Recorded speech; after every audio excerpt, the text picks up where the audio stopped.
안녕하세요. 법무법인 담솔의 김필중 변호사입니다. 오늘 소개시켜드릴 사연은 이혼이라든가 이혼과 관련된 위자료 소송에서 가장 많은 비중을 차지하는 외도로 인한 상간녀 위자료 소송, 상간남 위자료 소송, 상간자 위자료 소송에 대해서 말씀드리고자 합니다. 남편이나 부인이 외도를 했다는 사실을 알게 되는 것은 대단한 충격이고 본인의 자존감 또한 많이 떨어지는 일입니다. 어떻게 하면은 형사처벌을 하게 하거나 위자료 청구를 하게 하거나 이 상대방에게 타격을 주는지에 관한 질문이 많습니다. 과거에는 간통죄라는 게 있어서 형사처벌이 되기도 했지만 그 간통죄는 위헌 판결을 받아서 어떤 외도는 형사처벌이 어렵고 지금은 상간남 위자료 소송, 상간녀 위자료 소송이라고 하는 위자료 청구 소송만 가능합니다. 상간자 위자료 소송이라는 것은 자신의 부인이나 남편이 외도를 했을 때 그 외도한 상대방에 대해서 위자료를 청구하는 것입니다. 이런 위자료 청구 소송은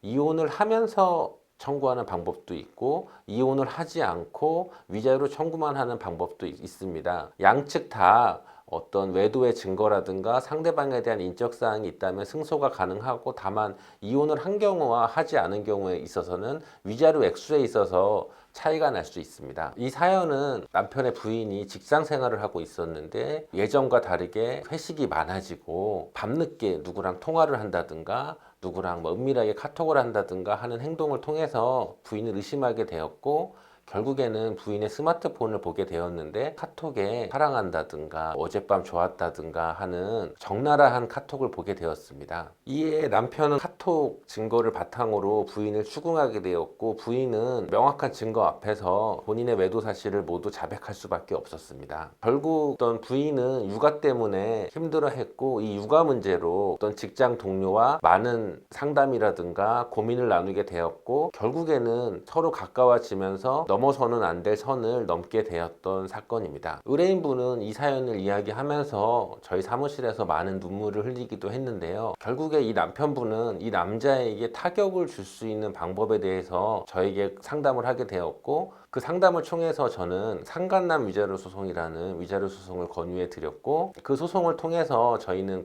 그 전에 확보했던 부인과 상간남이 주고받은 카톡이라든가 부인이 자백하는 거에 대한 녹음 이런 증거에 더해서 부인이 갔던 모텔 CCTV 동영상까지 확보하게 되었고 이런 확실한 증거를 통해서 상간남 위자료 소송을 진행하였고 결국에는 상간남 위자료 소송에서 승소할 수 있었습니다.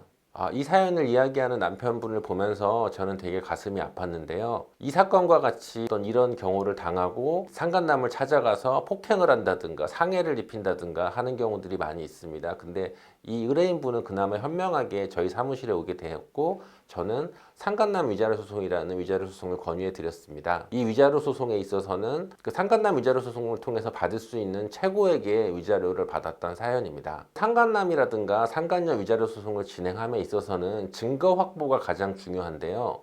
이 증거 확보를 함에 있어서 불법 녹음을 한다든가 부인이나 남편의 차에 GPS를 단다든가 하는 것은 범법행위에 해당합니다. 따라서 형사처벌도 받지 않는 그런 증거를 확보하는 게 중요하다고 하겠습니다. 오늘 내용은 이혼이라든가 위자료 소송에서 가장 많은 비중을 차지하는 외도로 인한 상간남 소송에 대해서 알아봤는데요.